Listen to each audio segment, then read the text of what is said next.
I would say there is probably no topic more talked about and less understood in both college athletics and at Carolina right now than the whole NIL world. Luckily, we don't have to know it because we have Kevin Rice here with us who knows everything about it. And so that's why we have asked Kevin to come here today to basically educate us about what's happening in that world, what Carolina is trying to do, and just in general what's happening. So, Kevin, thanks so much for helping us and hopefully making us all a little smarter today. Yeah, absolutely. Thanks for having me. First of all, tell people what you do and why you're here, other than we just badgered you until you gave up. Of course. So I have run NCHOF, which is an entity I'm sure we'll talk about today, since January of 23. So have been involved with the NIL space at Carolina for 18 months now, and have also recently headed up and started Oldwell Management, which will be doing the other side of NIL. We'll get into the nuances, I'm sure, today, but there are fundraising side and commercial side and some gray in the middle that we're now in a position to cover all of those bases. Kev, before we get into all that, tell us a little bit about yourself, your background, and how you made your way here to Chapel Hill. Sure. Yeah, I grew up in upstate New York between Syracuse and Rochester. Played lacrosse at Syracuse. Adam, that's your favorite place. That's your favorite place in the country. Right in my wheelhouse. Yeah, upstate New York's beautiful this time of year. You don't want to be there in the winter. But played lacrosse at Syracuse, then went to law school at Wake Forest, met my now wife, Marie McCool, who's an assistant for Jenny Levy with the women's lacrosse team, when I was in law school, and she was at Carolina. We moved to Manhattan. After law school, I worked at a firm called Kirkland & Ellis in Manhattan for 5 years before I took this job. How did this come about? Like, were you just kind of interested in it? Did someone reach out to you? Like, how did all that begin? Yeah, I've always been a sports fanatic, obviously playing 3 sports all through high school, and then lacrosse at Syracuse. I played in the MLL, which is Major League Lacrosse, which was the pro outdoor league at that time, and then the first year of the PLL, which is the current pro league. So I had my own sports marketing experience. No agents in the lacrosse world at that point. There are some now, but always was interested in sports, just never had the opportunity to get back into it. Was at a big law firm in New York. When the NIL space popped up, I was very interested in it, got connected through Marie with some of the boosters at UNC and talked about opportunities. And it was rapidly evolving from something that was just donors, money, kids, to something that needed to be more professionalized. So the opportunity was there, and we decided to make the move. When you start with something where there is no one who came before you, and really there was nothing that ever happened in this field before you, how do you figure out what to do and what you're supposed to do next? Yeah, I think just from a lawyer's viewpoint, process and rules are something you usually start with. And I think Bubba's talked about this before. When the NCAA rules first came in July of 21, it was very broad. There were 3 general rules, and it was a patchwork and hard for universities to decide where to draw the line around how to get involved, what they could do, what they couldn't do, what the right way to do it was, especially at a place like Carolina, which tries to do things in the correct way and follow the rules as they're written. So I think there was a learning process for everybody. And by the time I got here, there were a few more rules in place, but it was still, as everyone refers to it as the Wild West. There's still kind of do what you want and hope you don't get caught attitude from a lot of schools. And I think that put Carolina just naturally on the back foot because they hadn't been willing to go to that place before. We all know NIL means name, image, and likeness. Like, what would you explain it as, though? Because as you said, I think there's a lot of different parts to it that have grown, and it's all kind of been thrown in the same bucket and say like, oh yeah, well it's NIL now. So how would you define it at this point for someone? At a very broad base, it's player compensation, and there were natural buckets of how NIL was viewed. There were collectives that were formed, which I'm sure everyone has heard that term, which were essentially pooled resources from donors that were then used to compensate players, presumably for marketing reasons, but usually not. And, you're not supposed to do pay for play. And there were certainly examples of people doing that. I'm sure anyone with an athletic subscription can call to head examples that they've read about before. So, it's fundraising for kind of a backbone of resources to use, and then it's development of the commercial side, or your more traditional NIL sports marketing side, which is something we're very focused on expanding now, just given the brand value of UNC and the reach of its student athletes. Why do you need to be an attorney to do this? Or why does it help? It helps a lot, especially now, and we can get into, if you want, kind of the way the rules have changed over time, but the way the rule set is now, where booster entities or collectives or whatever you want to call an NIL adjacent entity can be involved in the transfer portal and in recruiting, and contracts are much more professionalized now. So before it was free agency without contracts, now it's contract based. So a lot of what we do and what I do day to day is negotiate with agents. I know agents at all the major agencies now. Most kids in our higher profile sports have agents. So it's basically front office services for universities at this point. So the days of people saying, well, I don't want to give to that because I might give to a football player who then decides he doesn't want to play in the bowl game.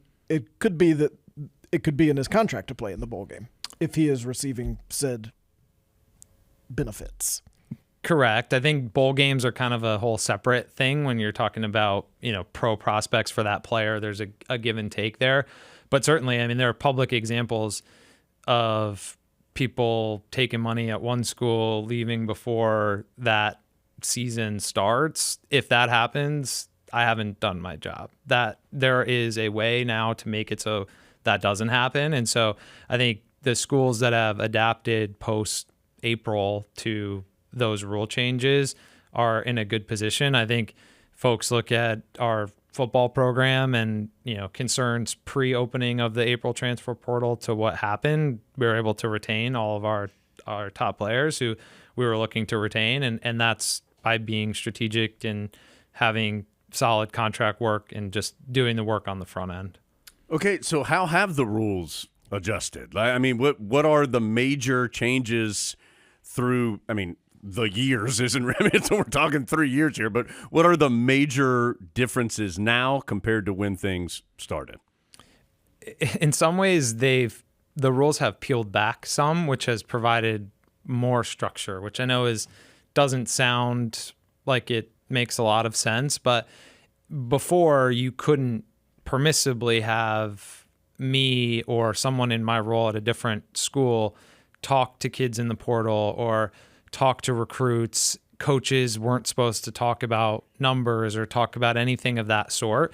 So schools who were following those rules were at a disadvantage from acquiring and retaining talent.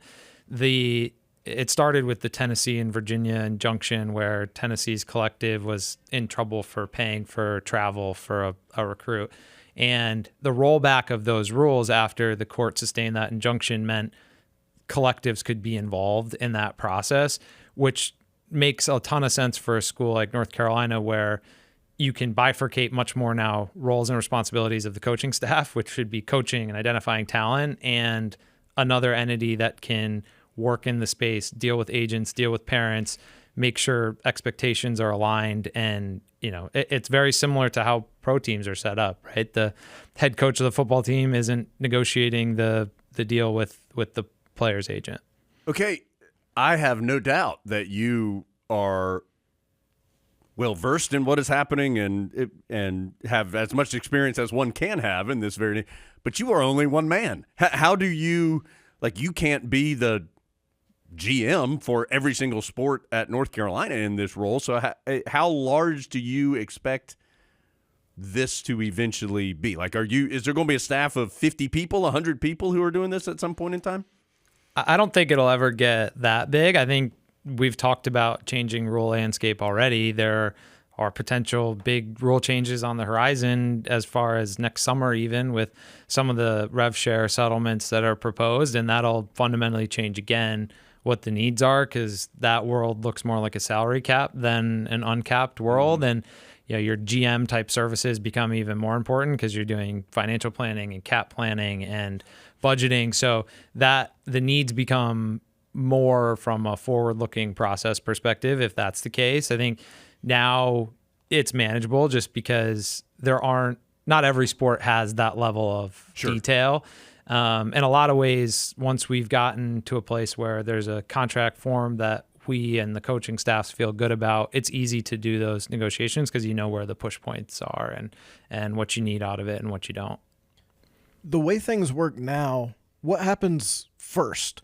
Does an agent come to you and say, my player is interested in your school? Or do the coaches come to you and say, we are interested in this player. Can you find out what's happening there?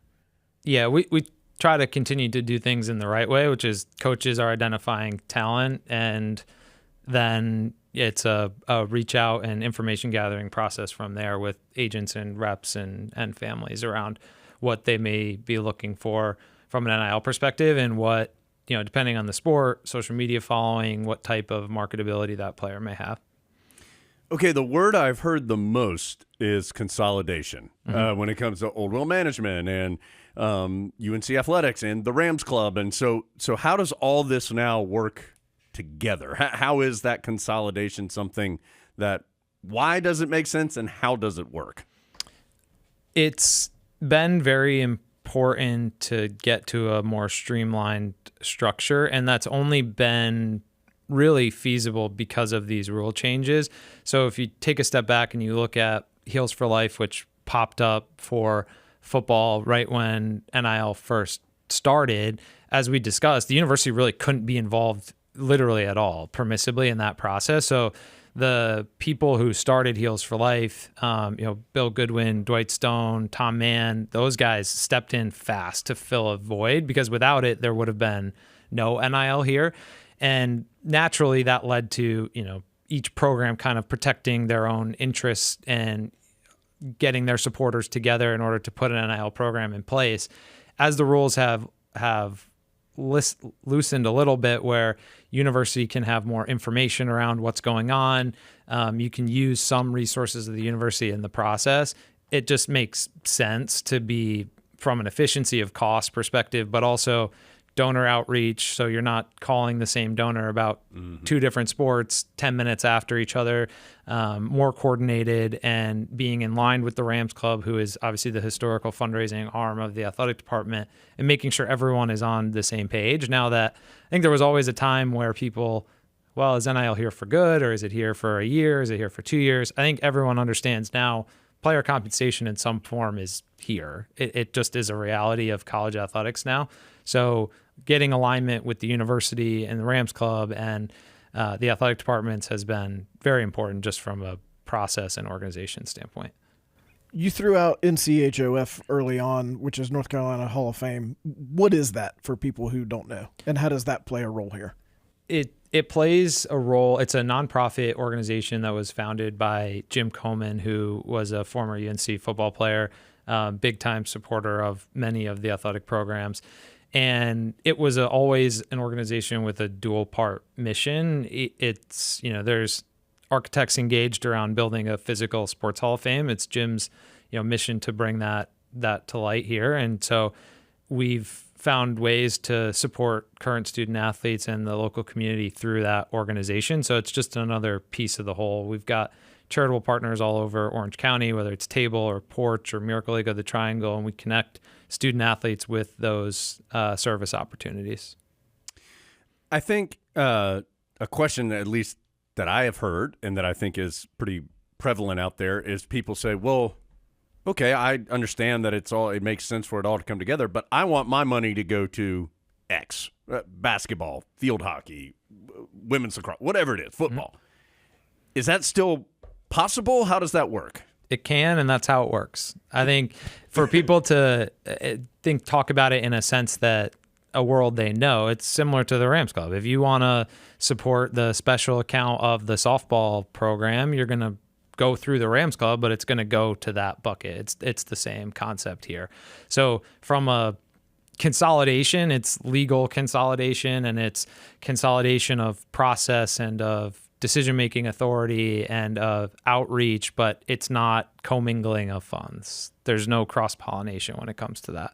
So if we do a special fundraising campaign for men's basketball, if we do a special fundraising campaign for baseball, that's where the funds go.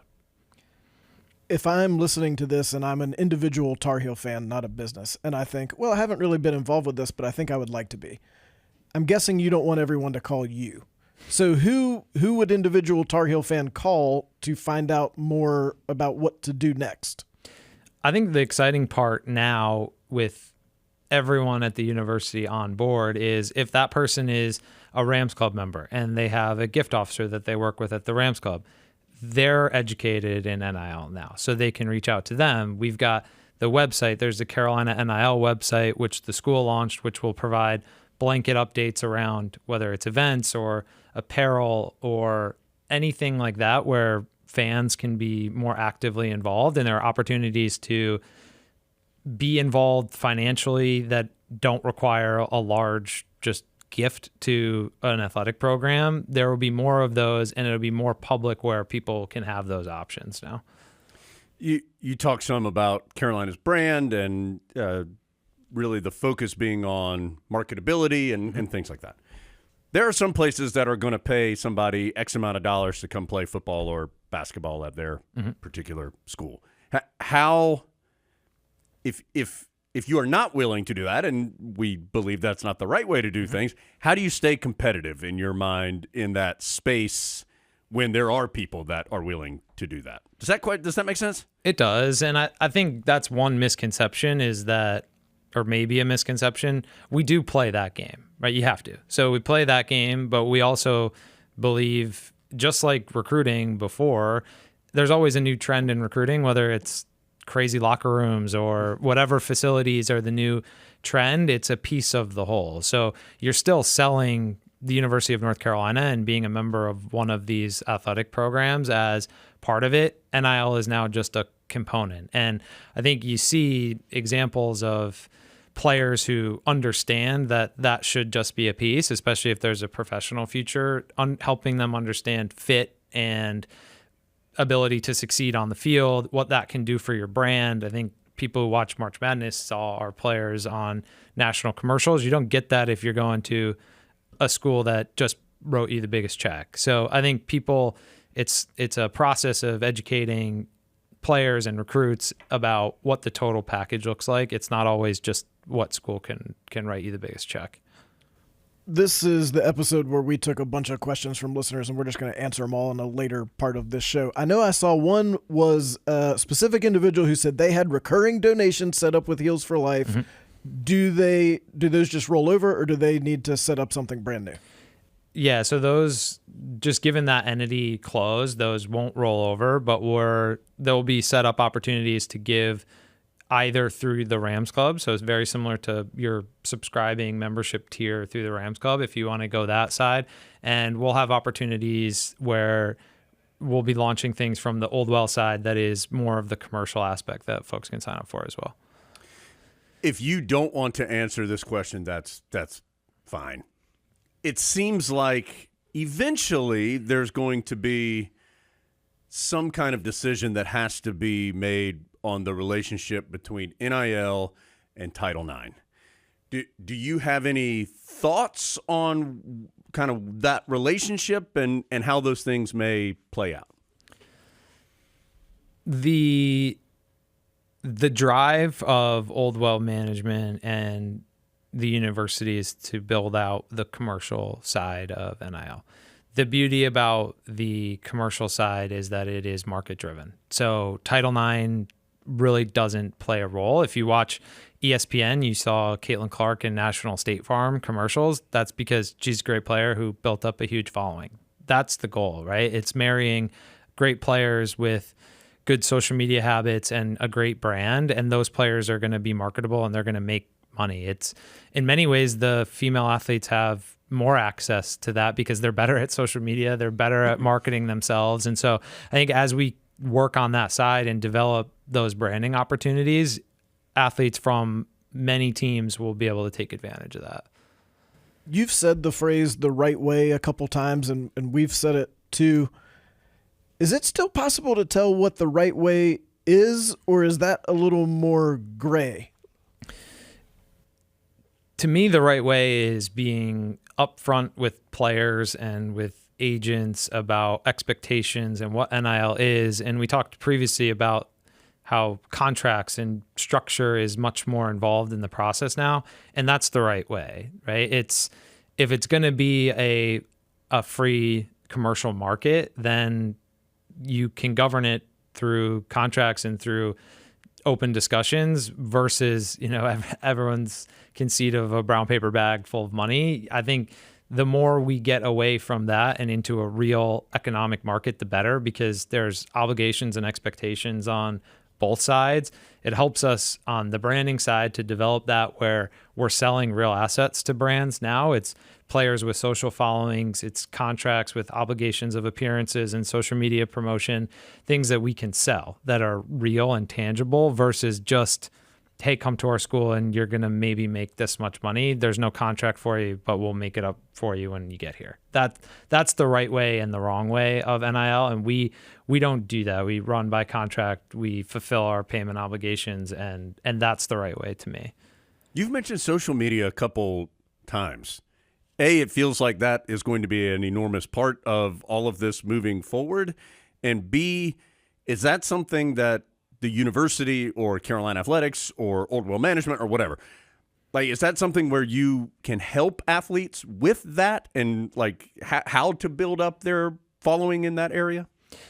It's a great question. And one of the rule changes that allows the university to be more involved is to provide ancillary NIL services. So we're in the process of putting together programs around tax planning, right? Because this is income for players. They're 1099s and they've got to pay taxes and they've got to operate as independent contractors, financial management, planning, social media branding, because that's how you raise your market value. Play on the field helps, but if you've got great play on the field and a huge social following to go with it, that's the recipe for higher dollars. So all of that can be baked into us educating the players, giving them the opportunity through their agreements to be marketable, and then providing the resources to help them get there. You understand this because you were a college athlete. How much more savvy is the average 19-year-old college athlete that you're dealing with today than, say, Kevin Rice was as a 19-year-old college athlete? Very. I think, athletes understand. There are great examples through the last 3, 5, 7 years of successful athletes on the field who have turned branding plus athletics into dollars. And that market and that blueprint is out there now. So there are examples for them to follow and to shoot towards. And the world's gotten smaller as social media has gotten bigger. So athletes come in smarter about knowing what they put out there is public and is out there forever. And so people come in much more educated around crafting a public image and making sure that it reflects the values they want to show publicly and that they want associated with them as a University of North Carolina athlete. Adam, go ahead. I know there are people listening to this, and I know you have come in contact with people who are just stalwart in the belief that they don't want to be involved in this. This isn't the college athletics I grew up with. I'm not contributing to some 19-year-old who hasn't done anything yet making money off North Carolina. What do you say to those people? That's fine. It's a piece of the whole. I think NIL and compensating athletes gets a ton of attention, rightfully, because it's the newest thing. And it's only been around 3 years, and it's only been around a year where it's been much more of a piece of the athletic departments at large colleges' whole ecosystem. You still need scholarships, still need great facilities, still need great coaching staffs. There are still great ways for fans to be involved, even if this isn't for them. And that's fine. I think we're trying to set up multiple ways for fans to be involved that can help support student athletes that doesn't just feel like writing a check for student athletes. So whether it's unique fan experiences that you may not have had access to before, but given the need for NIL, we've got access to now. And so I think there are opportunities for folks to get involved, even if they don't want to take that step of just giving money to pay an athlete. I understand that, and all the other pieces are still important to building the whole component. What rules or what things, in your opinion, understanding this is not an official opinion, but what do you think needs to happen next? Like, what are some things that you, to make this better, this needs to happen? Enforcement of rules. I think rules people can adapt to kind of regardless of how they change or how they don't. As people have seen with the myriad of court cases the last couple of years, the NCAA's had a hard time enforcing NIL rules for antitrust reasons. I think if we get to a place where Power Four or a large majority of the schools have agreed to a certain rule set with enforcement mechanisms, that's the best case scenario, because then everyone's playing on an even field again. Okay, go ahead, Adam. How will we know if Carolina's good at this? Like, I think you know if you have the best facilities, or you know if you've got a really good team or a great coaching staff. What do you measure Carolina NIL as succeeding? How do you measure that? It's actually a great question. I've never been asked before. I think it's not as simple as just saying play on the field. I think there's certainly a component of that, but in the same way as you just said, facilities are one thing, but that doesn't necessarily directly correlate to results on the field. It's a piece of the whole. And I think listening to stories from athletes and from coaches and hearing them talk about whether they're happy that it's a piece that's helped them in recruiting and it's helped them in retention, and it's viewed as an asset versus something that they're trying to deal with and cope with and keep their team together and build successful programs despite of. I think that's the switch. It needs to become an asset at UNC versus something that we're just trying to deal with. I think that's how you can view it as positive. And hopefully one of the things we're going to be doing now that it's consolidated and together is giving fans more access and anecdotes around here's how NIL has affected X program, and why player was able to stay because of this reason, and giving people more of an opportunity to learn about what happens behind the scenes and let them judge for themselves whether it's been successful. And quite frankly, if you've got social media and TV, you'll know whether it's successful, because if you see our players in commercials and you see them doing promotions and you see them, coming here and staying here, that means it's been successful. Okay, last thing, just a reminder again for everybody. If someone wants to learn more, what is the best way for them to do that? The Carolina NIL website that the school put out will be the best repository for information about changes, upcoming events, deals that have been done, just your general news feed for NIL. Our website, the Old Well website, has a contact us page. People are always welcome to submit questions or inquiries about specific things. And part of this process is to make the fans more involved. So we're open to the feedback and happy to talk to people anytime.